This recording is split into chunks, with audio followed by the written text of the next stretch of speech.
Hey y'all, it's Nikki. I have to tell you about Tecovas boots. I finally have a pair and they're handmade, high quality, stylish, and comfortable. I even got them customized with leather stamping. The folks at Tecovas will help you find just the right pair. So swing by for yours at the Tecovas flagship on South Congress or their store at the Domain. Plus, good news, they just opened a new store in Georgetown at 709 Main Street for those of y'all that live a little further north. So come shop with me at Tecovas. That's TECOVAS.com. Don't go gently, y'all.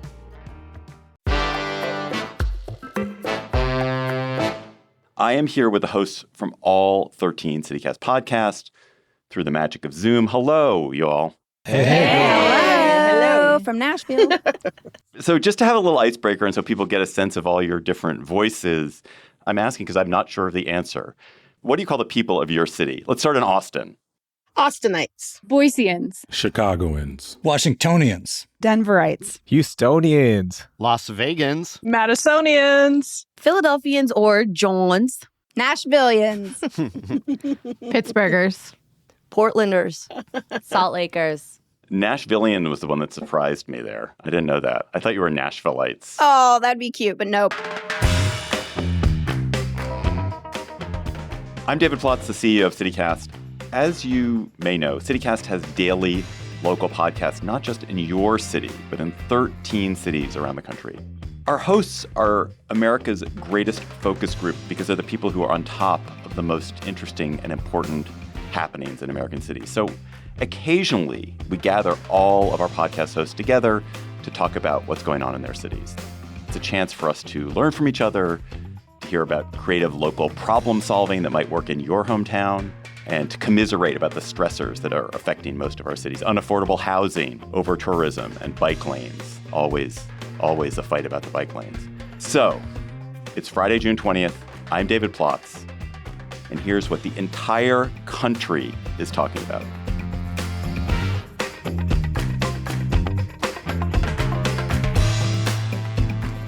So I'm going to start our tour of CityCast's 13 cities right here in my hometown of Washington, D.C., because we're here experiencing something here that's been kind of locally surprising, but also seems to be happening in other cities. And that's a retreat from progressive urban policies, and not all because of Trump. So, hello, Mike Schaefer, host of CityCast DC. What is happening in DC?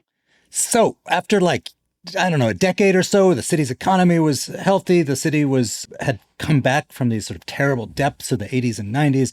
The city government, particularly people on the city council, really pushed through a bunch of fairly progressive legislation. There was a family leave benefit added. There was a lot of new restrictions on police officers and excessive use of force. There was literally a streetcar. And we have, in the last, year and a half, really seen a falling away from that. There was a crime spike post-COVID. The mayor of the city, who's kind of a more Bloomberg kind of figure, a much more moderate person, she had always been skeptical of some of the policing reforms, and the sort of progressive bloc really lost out in that one. They looked pretty bad because they looked fairly unsympathetic to people, particularly in poor neighborhoods, who had been victims of crime. And then since the Trump administration has come in, because it is a real crisis for the biggest industry of the city, lots and lots of people losing jobs in government, and all the attendant worries about the local economy, she's managed to push through a lot of stuff that's sort of really quite clearly pro-business legislation, taking away a lot of the green initiatives or seeking to take them away. And I think she's got a strong hand in this, pushing through a stadium that at a different point might have been called a giveaway to rich people. When I first started covering Washington, it was sort of the tail end of the strident government of the 70s and 80s. And cities across the country started electing these pro-business mayors like Rendell and Philly. And now the sort of same turn away from the progressives is happening again. And you're saying it's not just Trump? No, it's in fact, if Trump's role is simply as sort of an accelerant of the bad local economy that is giving the pro-business side of the political divide kind of a piece of evidence that they can use to say we need to cut taxes or whatever it is they've always wanted to do. Being accused of being on Trump's side is actually the most effective counter to that.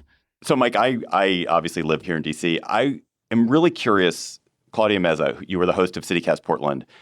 The topic you flagged, it's not exactly the same, but it's another case where you have a law that seemed like a progressive or liberal law that is being rolled back in a kind of curious way. Yeah, I mean, well, so something my team has been following these past few years are the ups and downs of Oregon's now oddly controversial bottle redemption bill. Since 1971, when it passed, it's been kind of a point of pride for Oregonians because it was the first bottle redemption law in the nation. And it's a very influential piece of environmental legislation. 9 other states adopted a version of that law, but Oregon consistently has the highest redemption rates, as high as 87%, because a big part of our bottle bill is that pretty much all retailers selling beverages with redeemable containers have to take empties as long as they're open. So if you're a 24-hour convenience store, you're hand counting that ish, like empties at 3 a.m, sometimes all by yourself if you're working alone. And that's one reason why the law started causing issues these past few years, because the whole point of the law originally was to curb littering. But we all know it's now become a way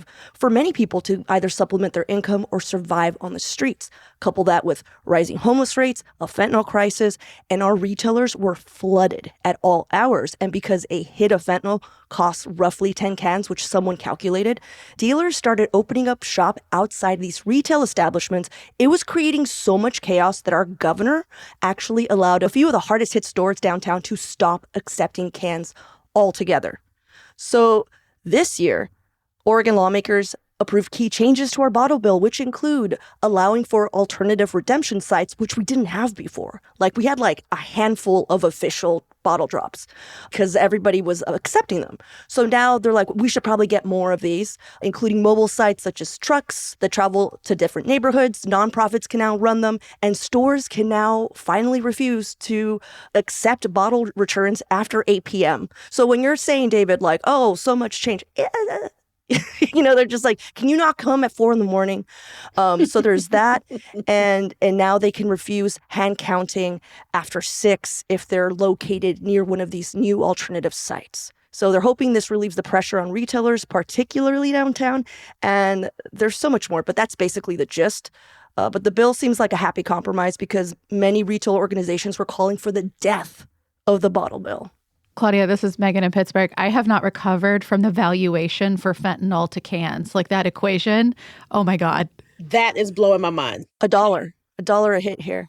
Yeah, see, in Vegas, we measure it in copper wire that comes out of street posts and stuff. So, wow, that's crazy. Wait, does every city have a different valuation system? It's Bree in Denver. We just made it illegal I think you can't get cash back at scrap yards because it was mostly because of catalytic converter issues, but it also deals with the copper wire issue. So that was an alternative. Was there like, what if we don't give them money and we give them food vouchers? And that was something that was being thrown around. And I actually think that our legislature did a really good job of a quick fix and a really short turnaround because everyone seems sort of happy. And I'm like, that's actually pretty good. Well, we'll see how this one blows back, though. All right, there's probably no greater symbol of progressive city government than the dedicated bike lane. But in Houston, Texas, they're disappearing. They're literally being paved over, right? Raheel Ramzan-Ali, host of CityCast Houston. Yeah, that's right. And we love our cars in Houston. We're a sprawling city. Everyone drives, but we have made the effort to put more bike lanes in. And most Houstonians agree that bike lanes are good. They're safe. And there's been studies done that these bike lanes help out with safety. But they are now being taken out and paved over because of our city's newish mayor, John Whitmire. So Houston's mayor is turning back on Vision Zero, removing bike lanes, removing physical concrete barriers, ripping out these things called armadillos that separate cars from bikes. And when you drive over them, they make these really loud noises so cars don't hit cyclists. And he's doing this while the city is struggling with its budget. Like, it is bad right now. The city has spent millions of dollars on these projects already, and now they are just straight up taking them out without any input from any stakeholders. And it's a move that is seemingly driven by Mayor Whitmire and his inner circle who just don't like bike lanes.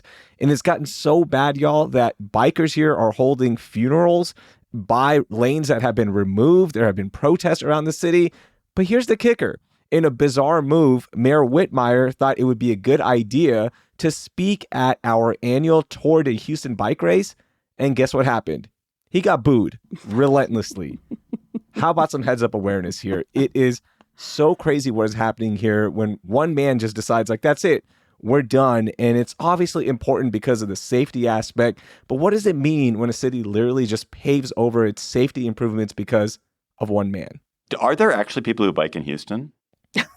Yeah, there That was are. going to be my question. Yeah, surprisingly, there are a lot of people who bike from the wards, from the outside wards. That's what we call our neighborhoods right outside downtown, into other wards, into one of the big parks that we have, Memorial Park. You've got Herman Park. So yeah, people are using these bike lanes, not only for recreation, but also just to get to work. This is Nikki from Austin. They would burn our city down if they tried to take our bike lanes. I know. We are so serious about our bike lanes. I mean, like, this is kind of blowing my mind a little bit, honestly. Yeah, this is Bianca in Madison, and we're regularly named like one of the most bikeable cities in the country. And I will say that there are just as many haters of bikers as there are like bike folks. And I remember so many nods when you say that, Bianca. And my partner is one of them. And I'm just like, okay, we need this. But I heard from a city transportation planner that someone once called the like big bike, like the industry voice of bikes is completely taking over Madison. And it's hilarious. This is Jacoby in Chicago, and our city is trying to get more serious about adding bike lanes, as over the last few years, and opposite of Madison, we have not been rated as one of the most bike friendly. And as somebody who bikes a lot around the city, whether I'm using Divvies or my own, Divvy is our sort of local bike program, or my own, I am seeing the growth of more protected bike lanes, but we have such aldermanic control where like each neighborhood ward boss is able to control at what pace bike lanes get put up. So our maps are so inconsistent across the city. And as you all may have heard, the Trump administration and the Department of Transportation is trying to cut off funding for expanded bike lanes across the country. So our small little expansion may be slowing down. This is Lindsay from Boise. That is so wild to me that a progressive area is rolling that back, because as somebody who lives in an incredibly red state, we are doing the opposite. We've had so many fatalities of pedestrians and bikers that we are finding ways to protect them because we are not a biker pedestrian friendly area. So it's wild to me that a progressive area like Houston is rolling that back when we're doing the opposite as a very conservative red area. Lindsay, you know about the Idaho stop, this famous term? The Idaho pioneered this idea that bikers should not have to stop at stop signs and red lights, as they can treat them as sort of yields. And it's called the Idaho stop. So you guys are we famous. recently talked about it because it can be good and it can also be really terrible. So that's a very controversial topic in Boise. I know you guys. We could talk about bike. Maybe we should just do a bike lane. We really should. We should do a bike lane episode. Yeah, we should. I've been holding back in Portland just because I don't want to take it over. All right, listeners, we're going to schedule a full bike lane all hosts episode one day. All right, but there's not just bike lanes. Bike lanes are not the only things that people are trying to do to make their cities better. I want to talk about some other creative but sometimes super divisive ideas for making cities awesomer. So I want to start with David Figler in Las Vegas, where everyone except possibly David Figler is excited about a plan to take a bunch of federal land and allow people to build houses on it. Not everyone. Okay, David, let's talk about sprawl and development.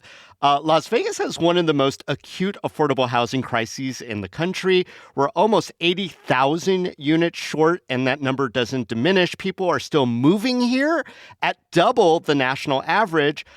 There were a handful of potential solutions passed in 2023 by our legislature, which is majority Democrat, but our Republican governor vetoed all of them. So he had to come up with a response, and his response: let's open up outlying federal lands in the desert and mountains to developers, and maybe they'll build more housing. So about 80% of land in Nevada is owned by the feds, so BLM, et cetera. Interestingly, it's been a mostly bipartisan push since the governor announced it, that started with heavy lobbying on President Biden to expedite the release of these lands. Now, conservationists have been split, mostly because there's a federal law called SNPLMA from 1998 that keeps the revenue in Nevada for infrastructure and allows negotiations. Although, and I'm looking at Utah, a recent push from Utah's congressional delegation has been trying to bypass that law so that all the sale of federal lands goes to the feds, not to Nevada. Anyway, proponents of opening up more land cite studies that they say, look, we're just running out of space. But opponents have pointed out that there's ample infill, that there's too much strain on infrastructure with sprawl, and that all those studies are skewed because they ignore endangered species, and this alleged need for new development and housing is based on a desire for single-family homes alone. So that's where we are with that. This is Allie in Salt Lake. David, if you ever need a friend to say SNPLMA with, I think I might be your only buddy on this episode right now. But funny enough, you mentioned Utah's congressional delegation being all in on this. I think the co-sponsor of that effort to get that in Trump's bill, which it failed, is Celeste Malloy, who, incidentally, is Ammon Bundy's cousin. Ammon Bundy, if you're unfamiliar, yes, armed, anti-federal government, anti-public land. You might call him a revolutionary, currently hiding out in Utah, but not hiding out because no one will arrest him. He's just running a storefront. There you go. This is Lindsay from Boise. He also ran for governor of Idaho and got more than 100,000 votes here. So, and they also stormed buildings in Oregon. So I was about to say, I don't want to bring it back to Portland, but we knew him when? Back in 2016. It was the occupation of the Mahler National Wildlife Refuge. Not to stand up for sprawl, but look, everyone, there's an overwhelming amount of support in your state. Like everything I've ever seen in Las Vegas is it's sprawl. Like people seems to like it. That's why they moved to Las Vegas so they can sprawl out there. Like why stop it now? Like, I mean, man, why not let people have the houses that they want to have in the desert? Well, first of all, there's no guarantee that houses are going to be built, let alone affordable housing. The idea is maybe it'll increase the stock and that'll drive down prices. But bottom line, it's the desert, David. I mean, if you want to have a mountain lion sort of doing a confab with your shih tzu in the back porch, go for it. But there's also this immense infrastructure cost that people are not talking about to, A, take over lands that the federal government has been stewarding for all these years on their dime, but also, when you build a community out in the middle of nowhere, you have to build firehouses and roads. There is energy that is expended for the precious water to go out that way. I mean, there's so much that is not talked about. And also single-family homes. Come on. Yeah, David. Yeah, David. Yeah, David. Yeah, David. Okay, all right. Just to get you guys off my back, I'm going to go to Denver. Bree Davies, we heard from you a second ago, host of CityCast Denver. Ever since I've known you, Bree, I've heard you've been talk about the 16th Street Mall. So what is it? What is happening there that is interesting for the rest of us? This is so embarrassing because I feel like this is the level of Denver's ire is over a mall. So I guess the mall moniker is where we'll get to, but it's been closed for many years for a $175 million renovation, which is, we love a boondoggle. What is it, though?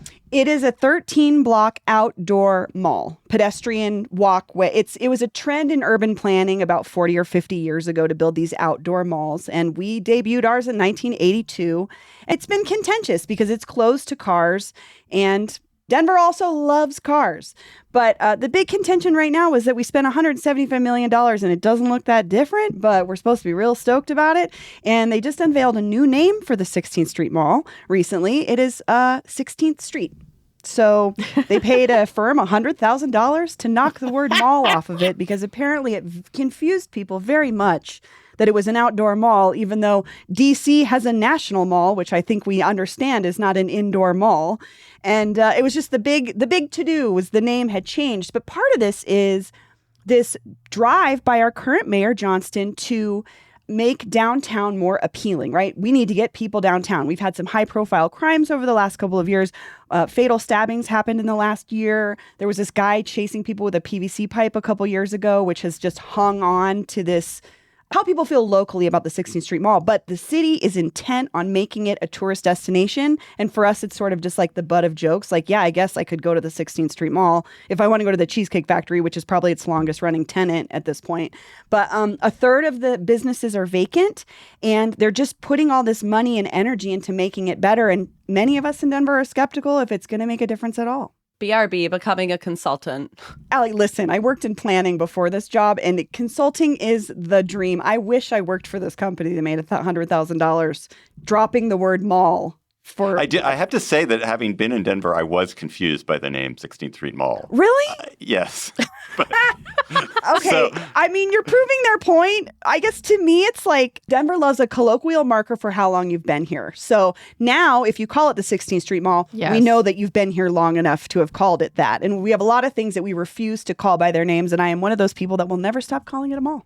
But listen, this is Mike from DC. I hate to be sympathetic to a boondoggler, but you worked in planning. Isn't like, at least for us, the lack of people coming downtown because some people work from home now is viewed as like an economic crisis. We don't have a wage tax here, so people like if they're not spending money on lunch and stuff, it's real bad for schools and everything else. So is this like part of a scheme to try to lure more people downtown? It's 100% the scheme, because also we have this crazy vacancy rate in office buildings downtown. But in some of our other sort of office building-y areas, like we have an area called Cherry Creek, their offices are booming. People don't want to be downtown. But I think the big thing right now is there's no housing options downtown. And this idea to convert office buildings, which we talked about with my old boss on a former show, it's almost impossible to turn some of these 70s and 80s buildings into housing. So it remains to be seen if this mall is going to be the solution. So I want to go to Austin. Nikki DaVaughn, we heard from you already, the host of CityCast Austin. Whenever I go to Austin, I'm amazed at the amount of traffic and the spaghettiness of your highways. But it sounds like you all have a plan to change that. I mean, maybe. Yeah, we could call it a plan. So I-35, Interstate 35 is the highway that divides Austin, and it's getting this huge facelift that will take a lot of the highway underground. And the city just approved spending $104 million to build support structures that would make it possible to build 4 parks over the underground parts of the interstate at some point in the future. But the city is also facing a $33 million deficit this year because sales tax and property taxes aren't coming in as high as expected. So the question everybody is asking is, do we really need parks over the highway? And especially since there's not technically actually parks. They're not even parks yet. We're just giving money for support structures in case we want to build these parks in the future at some point. And it's complicated because the highway was created to segregate. Like, it was created to keep Black people out of the West Side. And now the East Side is heavily gentrified. And so all of a sudden there's talk of connection and bridging the gap and, making things better in the city. It's already being done in Dallas. Dallas has Kyle Warren Park, and it's generated like $660 million in tax revenue since its creation in 2014. So like some Austinites are like, okay, maybe this is a good idea. Maybe Cap and Stitch will work. And it can usher in this new era and make Austin a better place to live and also create revenue. But then a lot of people are like, but we ain't got that money. Where we getting this money from? Because we are in a deficit. So yeah, that's what's going on for us. Nikki, this is Raheel from Houston. I lived in Austin. It's my second favorite city in Texas. I went to UT, so I know exactly what's happening. It's crazy, but maybe in Dallas it works, but in Austin there are so many other beautiful parks and just more fun parks. I cannot believe who's gonna we have a bunch of CityCast hosts who are being like, no, let's not bury a highway and let's not have a park. Bury the highway, but why are we David, building a park? We have so many parks. We have so much green space. We have so many parks. I love it. It's my favorite part of our city, but come on now. This is Bree in Denver. We did the same thing, and I find it terrifying. I don't want to be on a park over a highway where we watch people's cars catch on fire. This happened it's the same situation. It's a segregated neighborhood that we promised we weren't going to do this to anymore. And then we expanded the highway and eminent domain, a family lost their homes 2 different times in eminent domain because of the situation. Wow. So I'm not a fan either. Yeah, Bianca and Madison here. All I hear is segregation, but make it beautiful. Exactly. Yes, Bianca. Yes. That's exactly it.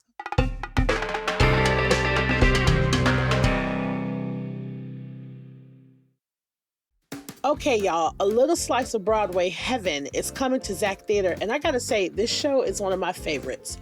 Run, do not walk to get your tickets for Waitress. It's a hit musical about second chances and the courage to start over.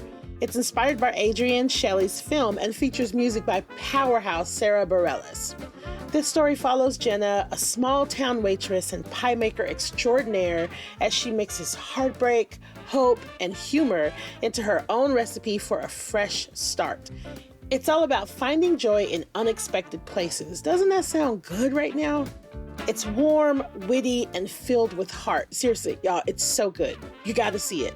So don't miss this feel-good Broadway favorite that's as sweet as pie. Waitress is on stage now. Tickets at zachtheater.org. That's ZACH theater.org.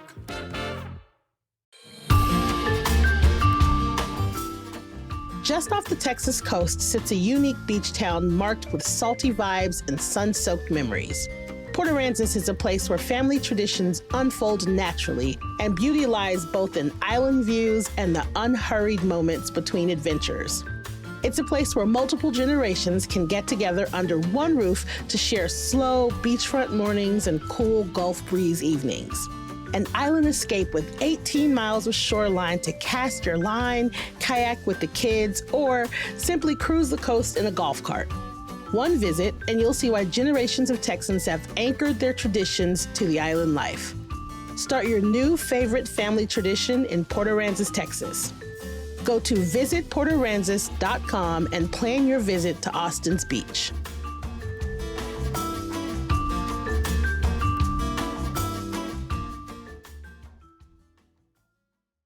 All right, some of the most interesting ideas in cities are not government spending. They're not business-driven, government-driven. In Pittsburgh, Megan Harris, host of CityCast Pittsburgh, you have a grassroots movement to change your city by getting rid of your owner of your baseball team. So his name is Bob Nutting. He is a billionaire. He used to own a bunch of local things, but he has divested from a few of them lately, including like a big ski resort near here. We have skiing in Pittsburgh. But it's given people hope that there might be like some minor, small cause for celebration for the Pittsburgh Pirates because the team is just abysmal. And Pittsburgh does not take that well. We are a city of champions. Winning is part of our identity. I'm literally wearing a shirt that says it. Trinae, there's Trinae. Yeah. Eat it, Fly, Eagles fan. Fly. But it's gotten so bad over here that now there's this grassroots effort over here trying to appeal to government officials, to sports executives, to try and get the owner of the Pittsburgh Pirates to sell the team. And as the lease negotiations are starting up, because it's a multi-year process, they've gotten pretty creative. So the guy leading it used to work in the mayor's office a long time ago. He's really smart. He's petty, and he's so mad. And he says that we have some leverage right now. So last summer, they started with these mysterious billboards that said, sell the team, or our team, not his. People have started wearing T-shirts with those slogans to games. 2 random kids held their own like mini protest on the steps of City Hall with like big steins that said honk if you hate Bob Nutting. Another guy bought a ticket to another team's playoff game last year with the Sell the Team t-shirt and sat right behind home plate just so he'd be angry and pissed on national television for 3 straight hours. And now that baseball's back this year, they're getting even weirder. Like they've done airplane flyovers. Chants are breaking out at random places. There was one at the last Penguins game I went to this year, our hockey team. There was a big arena event with the national sports podcaster Pat McAfee where chants broke out and like he even acknowledges it on stage in the middle of his taping.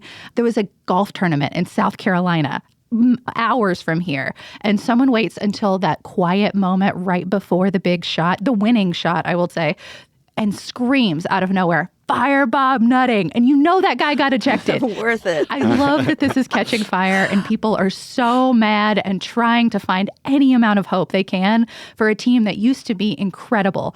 5 World Series, but has not had even a wild card berth in over a decade. Oh my God. I'm sitting here in a White Sox jersey over here rooting for this cause. The owner of the White Sox is notoriously Jerry Michael Reinsdorf. He also owns the Chicago Bulls, and I will see your 5 championships and say 6 championships.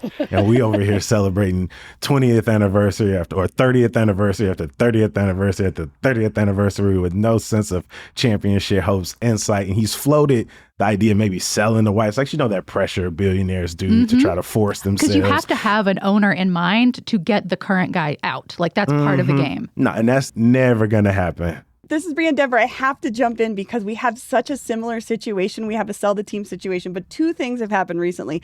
The Rockies are one of the worst teams in the MLB, the worst, but ticket sales through the roof because it's jokingly the best bar in the city. Coors Field sells out no matter what because people love to hang out there. And so the Monforts who own it, they're like cattle people. They don't care. They have no reason to. But also, a guy just sued the Rockies because he got hit in the head with a ball and he blamed the team being so terrible. Well, and I think part of the thing that's undergirding all of this is that they're also pissing off fans in different ways. So, like, for example, they were doing a brick remodeling thing in front of the arena. People paid $75 to $150 for these in memoriam bricks, like with their pappy's name on them, 25 years ago, and the team just quietly disappeared them. A TV station found the bricks at a recycling center. They just disposed of them and didn't tell anybody. And so it's not just the on-field performance. We have one of the best pitchers in baseball right now. We thought we had a chance. They're ruining it, and now they're doing all these unforced errors off the field too. All right. It is time for we're going to have a little dirty soda palate cleanser here. We're going to go to Salt Lake City. For a very different kind of story from Ali Vallarta, the host of CityCast Salt Lake. Ali, your story is just really moving and different. It's moving across the country. I want to tell you about a woman who is sweeping our state and now the nation posthumously. Her name is Julia Reagan. And though she has been described throughout her life as painfully shy, her grieving husband has put up 60 billboards around Utah and 300 outside of Utah because he is the billboard patriarch. Reagan Outdoor Advertising is the company, commemorating her life. They feature her face, a photo of her, and they say, "In loving memory of Julia Reagan." And I cannot underplay how much this woman has become the matriarch of our state. And these went up last summer, so they perfectly timed with Charlie XCX's I'm So Julia. That was, of course, the calling card. It still is here. She is in Iowa. She's in Nevada. She is in Indiana. I actually had a friend who was in Mankato, Minnesota recently and was like, oh, my God, guess who's here? It's Julia. So the thing about this that's interesting is when these first went up, I think we all found it to be curious and maybe a little suspicious. Who is this woman? Why is she everywhere? And we learned about their love, and it's sweet. This is a grieving husband who has the power to make sure that he can see his wife's face everywhere, and he did it. And they were supposed to be up for 2 months, and I think we all thought that they stayed up because Bill just loved seeing Julia become monoculture in their home. And then they filed a wrongful death lawsuit against the University of Utah Hospital, which was responsible for caring for Julia before she died. And the lawsuit alleges that she was not being checked on enough. And the state started to pivot and wonder if this was a master plan, a sort of a genius way to endear her to all of us before filing this lawsuit. And now I will say, half of Utah is getting Julia Reagan tattoos and drumming up Julia Reagan Halloween costumes. And half of Utah is on Reddit being like, this is weird. This is kind of icky. She was painfully shy. How would you feel if after your death you became the subject of a lawsuit and your face was all over the country? Nikki from Austin, I just want that kind of love, to be honest. If you ain't put my face on billboards across the country, then we don't need to be together. That's it. Yeah, I was going to state, this is Marie from Nashville. I'd like it to be known I would like some billboards with my face on it when I pass. But it has to be when I was in my early 20s, please. This is Raheel from Houston, and Julia hasn't made it down here, but I Googled the billboard, and this looks like it's something from Nathan For You or Arrested Development. It looks this like doesn't David look real. Lynch. It looks like David Lynch to me, honestly, when I see this. She's always in a fit. So it's like a gown and pearls, a Panama jacket and a blazer. And she recently got refreshed. So now she has like new photos, new outfits. Wait, hold on. She's dropping billboards like Tupac was dropping songs after his death. And they're supposed to come down, but we're told that they will come back every year in memoriam for like a month. So, Allie, just to tie this up, do you end feeling this is sweet, or there's something slightly sour to it? Wild. I think This is wild. I've been down a lot of alleys with this. It's been a year for me and Julia. I think two things. I think one, oops, billboards work. Like every city is fighting billboard wars. And That's as much amazing. as, I briefly lived in Vermont, as much as I'd love to go the way of banning them, it seems like they work. And so there's that. And then the other thing is, I just think grief is maddening. And that's the piece of this story that's like really touching is whether you like the billboards or not, I think we've all grieved before. And like grief makes you kind of crazy.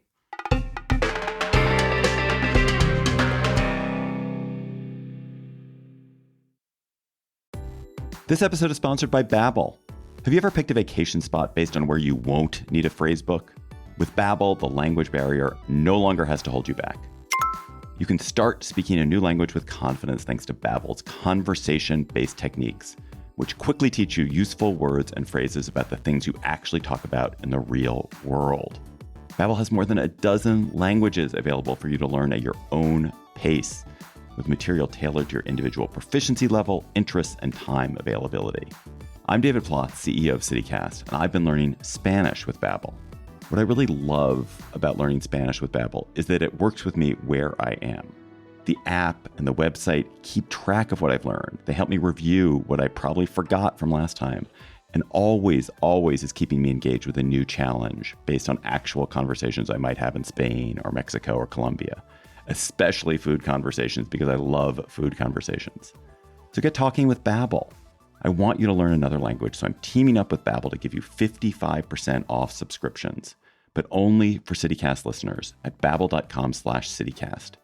Get up to 55% off at babbel.com/CityCast, spelled BABBEL.com/CityCast. Babbel.com/CityCast. Rules and restrictions may apply.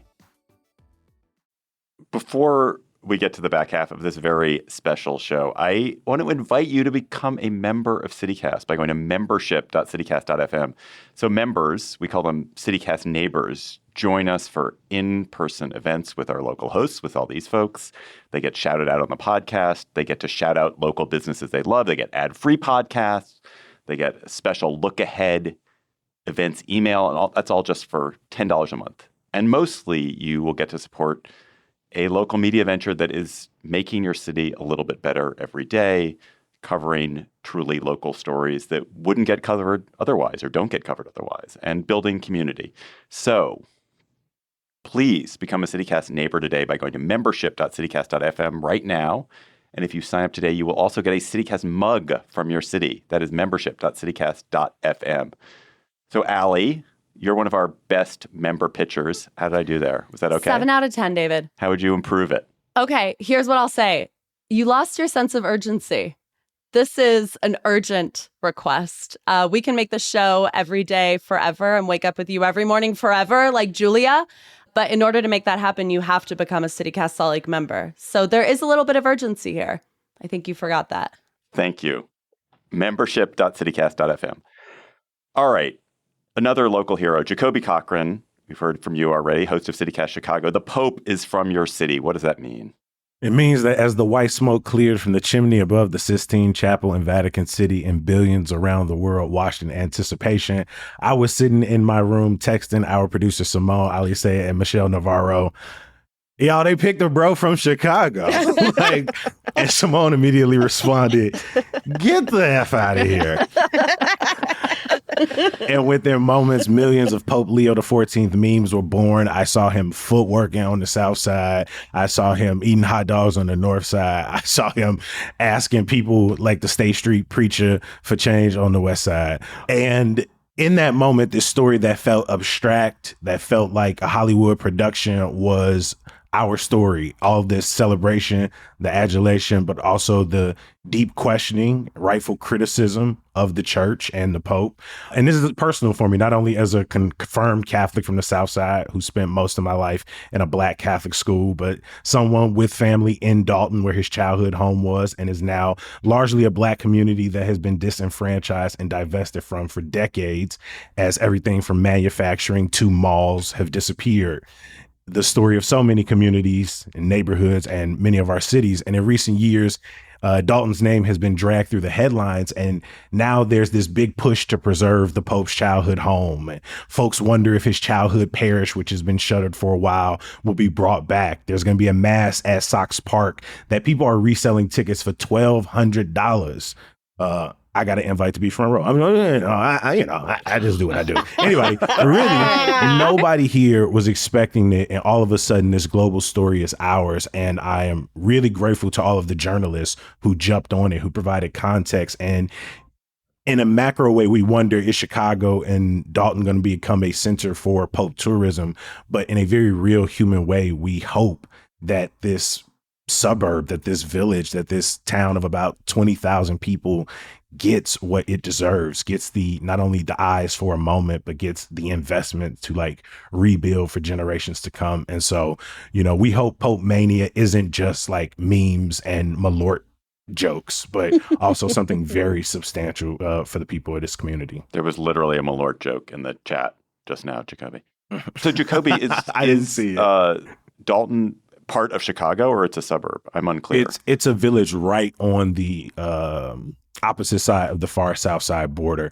And in Chicago, like, there was this conversation people tried to start of like, oh, look at Chicago trying to claim suburbs all of a sudden, when it never likes to claim its suburb and likes to remind people that they're not from the city. That's not how it works for the far south suburbs. It's different, right? It's not the far west suburbs of like Naperville or northwest like Schaumburg. Like Dalton right across, again, has a very similar story to the divestment of the far south side of Chicago. Many of the people who live there have deep roots and connections to the city.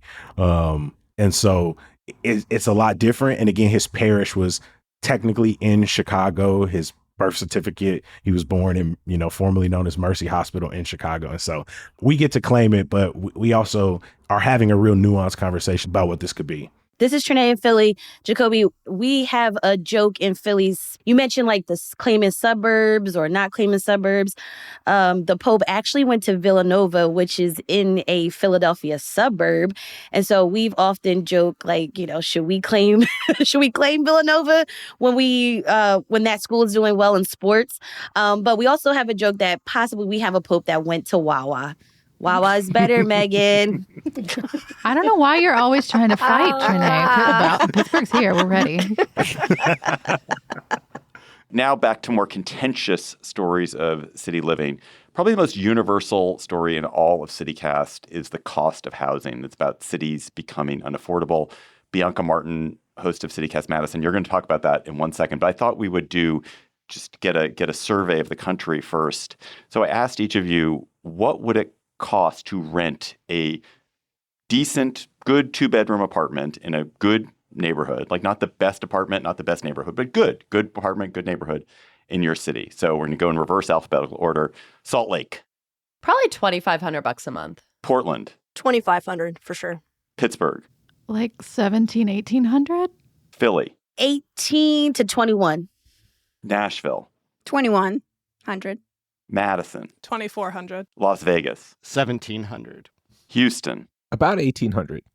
Denver. 2,300. DC. Jeez, I got to move. Like 3,000, 3,200. Chicago. I reject the terms good and decent, but I'm going to say something like 19 to 2,200. Boise. 2,000 easy. Austin. I'd say 2,200 to 2,500. Interesting. So there's nothing that was like super low, that's for sure. And DC seems to be an outlier at the higher end. although that may just be Mike Schaefer's fancy taste. I've ran this past our entire CityCast crew. All right. So it's not just Mike Schaefer's fancy tastes.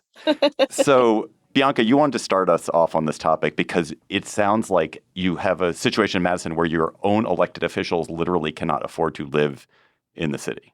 Yes, Madison is in a housing crisis. And this year's spring election, it wasn't just residents raising the flag about their housing costs. It literally was elected officials being priced out. So the rent is too damn high, even for local officials. So the backstory, one Dane County supervisor whose district was downtown Madison resigned this spring, prompting a special election that's actually happened this week because she couldn't afford to live downtown. And then one Madison Common Council member, who's famous for being Madison's first openly transgender alder, also suspended her spring campaign, to much ado, because she couldn't find affordable housing on the east side. And you have to live in your district.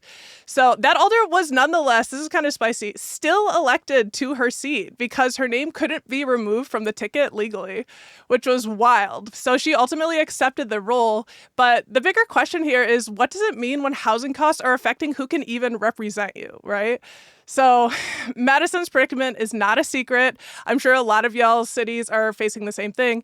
We're an attractive place. It's a university town. We're designated kind of like a climate change haven with a pretty high standard of living.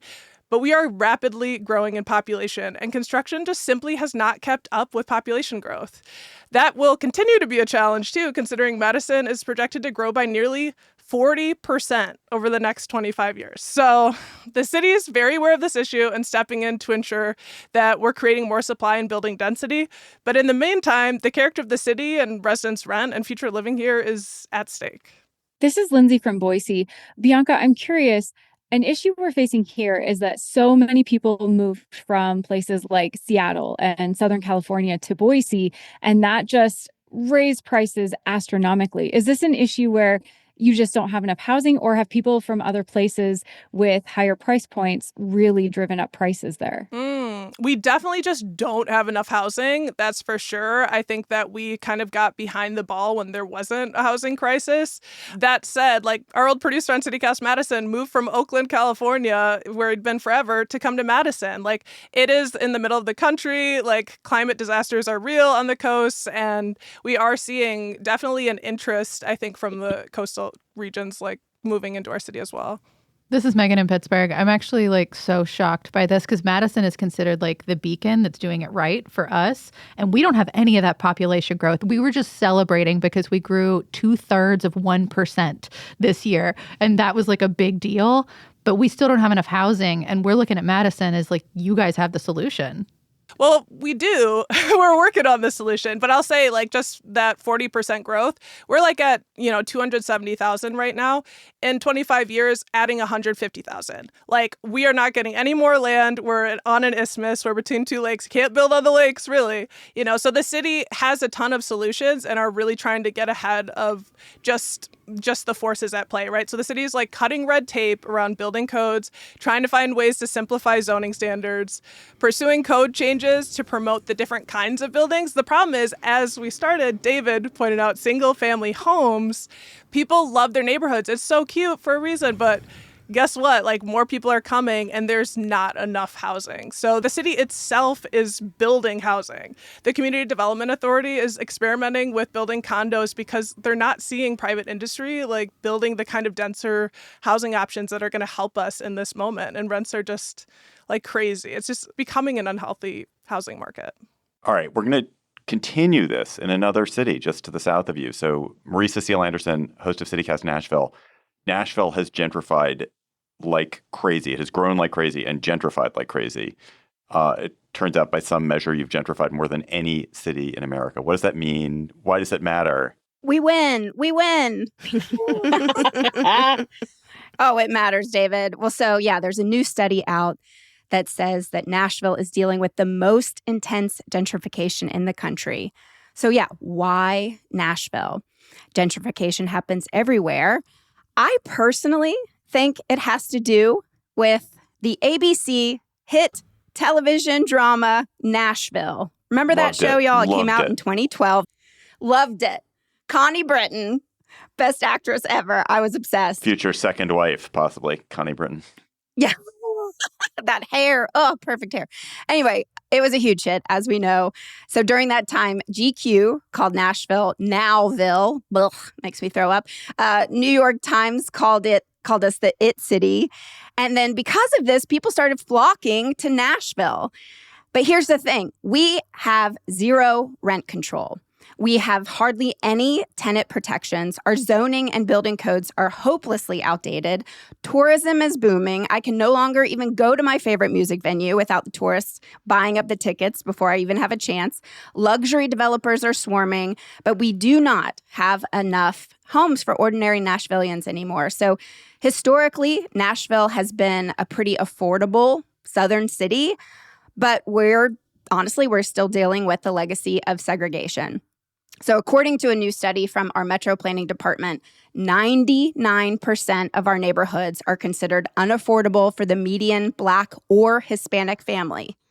And listen up, Vegas, we can beat you. We need to build at least 90,000 new homes over the next 10 years to even come close to closing this gap. Honestly, a lot of people here are asking if our identity as a city is getting lost in all this, because all of a sudden we've become this weird mashup of Californians and conservative Christians coming together. And me as an OG Nashvillian, I don't want to toot my own horn, but like people like me, we built Nashville, we built this international brand, but we can't afford to stay. Marisa, so you pointed out something which I was amazed by, which is that, so you would think the city is growing, enormous tax revenue boom, so you could build, streetcars on every street and every school would be gold-plated. But you have a state law that forbids this? That's right. We have a thing called truth in taxation. The state Republicans call this law truth in taxation, in case you want a new tattoo, which means that property tax rate has to be adjusted to stay revenue neutral. So if your property value goes up, the tax rate has to go down. Does that make sense? And so all this new growth does not give the city any more money? Nope, we're not seeing it. That's messed up. Yeah. All right, we have just a couple more cities to hit. And I want to talk about another theme that we hear from all of you, or from many of you, especially from our cities that are in redder states. You touched on this a little bit, Marisa Seal, but I want to go to Boise, to Lindsay Van Allen, host of CityCast Boise, where you also have fights with your Republican legislators who oversee the state. And it sounds like you all just had an interesting fight over the pride flag. Yeah, David. These days, it feels incredibly rare for a blue city in a red state to actually win a culture war, but Boise may have just pulled it off. Earlier this year, Idaho's Republican-controlled legislature passed a law banning non-official U.S., state, or city flags from being flown at public buildings. And this law was specifically created to target the city of Boise, who has been flying a pride flag at City Hall for over a decade. The legislator who wrote the bill added an emergency clause so that the law would be enforced as soon as it was signed into law. But they forgot to add an enforcement mechanism. So technically, there was no consequence if the city of Boise didn't comply. Boise's mayor, Mayor McLean, opted to keep the pride flag up even after the state's attorney general and the Ada County sheriff sent her a strongly worded letter. And things escalated Easter weekend when one night, far-right provocateurs scaled the flagpole at City Hall, covered the pride flag with a trash bag, and installed an Appeal to Heaven flag. The mayor herself came to City Hall on Easter morning to take down the trash bags and re-raise the pride flag. Then Boise City Council made their checkmate move. They passed a resolution officially designating the pride flag as a city flag. It's a clever legal workaround that brought them in compliance with the letter of the law while defying the law's intent. So now the pride flag flies legally. The right is fuming, and Boise may have created a playbook for other progressive cities stuck in conservative states. Nikki from Austin, I am taking notes. Texas is always on our butts about our pride flag. That is my kind of petty. I love that. Allie here in Salt Lake, we actually did literally copy your playbook and just raised 4 new flags in Salt Lake City. We adopted a pride flag, a trans pride flag, and a Juneteenth flag that are now official flags of Salt Lake City. And it was exciting for us because I don't know about your mayor, but our mayor tends to be play a little bit nicer with the Utah legislature. And I think people were really thrilled to see her stick it to them. It felt unusual and exciting. Oh, same, Allie. It seems like we're always caught between a rock and a hard place. And so the mayor tries to play nice in the hopes that we'll be targeted less. And it seems like this was just a bridge too far. And this is where she drew a line in the sand and said no more. And the pressure was on. Like, the far right was livid. The attacks were harsh, and we prevailed. Bianca here in Madison. We're having a situation in Wisconsin. Like, our governor ordered the pride flag to be flown above our state, and that's been happening. But our state historical society, in a controversial move, just went against their own tradition, and their CEO said, not this year. And the staff's not happy. A staff person said leadership framed the move as like flying the pride flag would be political, and we're not a political organization. Meanwhile, this announcement came like right after state Republicans on the Joint Committee of Finance planned to slash parts of the governor's budget, including money for the society's new history center. So, like, things are afoot, and people are losing funding, and people are towing the line before the line comes to them. Yeah, we've had a lot of preemptive compliance within Idaho. So it has been really heartening for our Boise mayor to say, come at us, like this is where we're going to stand. And as someone who lives in Boise, but in this super red state, it is so rare, but has really, especially leading up to Pride Month, really lit a spark in our community. And they will come at you, Allie, again here in Salt Lake. I feel like our big joke here is anything you do that feels fun or cool, next year the legislature will pass a bill to make it illegal. Yep. So it's like become like, oh, do you like that beer? It'll be illegal next year. Oh, do you like, because it's just, that's the game. Like, they're vengeful. It's exhausting. Oh, Allie, we have the same joke in Boise where the minute we're doing something fun or we're like, don't tell the legislature, don't tell anybody you don't absolutely trust because it will be illegal by next January. Yep. I want to end with the city that started it all. Let's go back to the birthplace of America. Heck yeah. And an issue that also affects a lot of our cities, which is tourism and how it divides a city. And so Trenae Nari, host of CityCast Philly, we've heard from you already. But your city is counting down to July 4th, 2026, the 250th anniversary of the Declaration of Independence. And it's a blue city that is unhappy with maybe the redder manifestation of how this I don't even know what a sesquicentennial maybe is going to be. Semi-quincentennial. Oh, semi-quincentennial. So what's happening in Philly with this celebration, and is it going to be a source of tension? Okay, so Philly is supposed to be the tourist epicenter of the country next year. We got the MLB All-Star Game coming through, World Cup, NCAA tournament, and this special semi-quincentennial of America. Big party, 250th year, right? We got some issues, y'all. Some Philadelphians are pointing to the fact that there's not much word on a major public works project. So in the past, let's see, at the 150th anniversary, we got a new stadium, the Ben Franklin Bridge, which connects us to New Jersey. For the 200th birthday, we got a museum, a concert arena. But as far as we know it today, no big projects on the horizon. Yeah, they're going to be painting the Independence Hall. There's a citywide and statewide art installations are popping up, and they're going to make the Rocky statue shinier. But another wrinkle in all of this is that in the backdrop, we have a looming funding crisis within SEPTA. That's our city's transit agency. If there isn't a financial bailout for our more than $200 million deficit by the end of this month, there are going to be cuts to 45% of our bus and train service. That means canceled bus and train routes, layoffs, and we are in a divided state legislature, and they have 10 days to approve the funding to save SEPTA from major service cuts. So many Philadelphians are wondering how the system could even handle the nearly 1 million visitors scheduled to come into the city in about 13 months. And SEPTA itself says they won't be able to handle the influx of hundreds of people for our big events. So we got some issues when it comes to all of this. Of course, our city leadership and leaders in the tourism sectors are optimistic about 2026, but I'm not so much. So it's not so much a red-blue issue. It's a kind of infrastructure issue. You welcome whoever comes. Yeah, of course. You're always welcome in Philly, but our president might have some beef with us. He targeted us because we are a sanctuary city and then listed us on this list and then delisted us. So who knows what that's going to be like. This is Megan in Pittsburgh. Just a little more context here. Philly is probably extra screwed because it's not just Philly and SEPTA that are going through this crisis. It's all 67 counties in Pennsylvania, including Pittsburgh. We have a $100 million deficit. We're looking at 40% across the board cuts. We are all broke. Every transit system in Pennsylvania is busted right now, and they are all asking for money this cycle. And SEPTA got money last year from the state. None of the rest of us did. So everyone's hands are out right now, and I think that's just going to hurt Philly's case for the next year.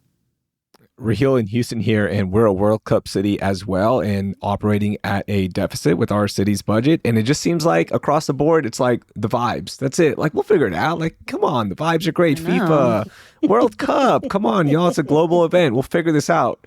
No. Every city, it seems like, is kind of screwed in all of this. This is Lindsay from Boise. Y'all states fund public transit. We don't give any money to public transit here.